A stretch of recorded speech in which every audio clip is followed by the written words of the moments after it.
Je vais vous raconter le soir où j'ai demandé à une mère de devenir dentiste pendant quelques minutes.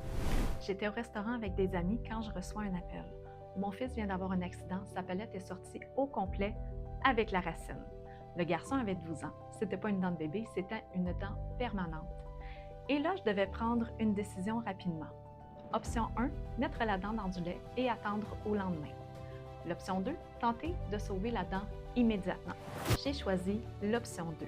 J'ai guidé la mère au téléphone pour qu'elle remette elle-même la dent dans son alvéole avant de venir me voir le lendemain matin à la clinique.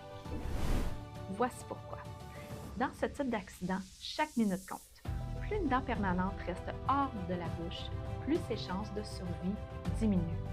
Oui, le lait est utile, mais la meilleure place pour cette dent, c'est pas dans un verre de lait, c'est dans son alvéole. Idéalement, dans les 30 premières minutes suivant l'accident.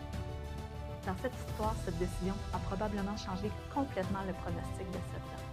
Dans ma prochaine capsule, je vais vous montrer exactement quoi faire, étape par étape, si une dent permanente tombe après un accident.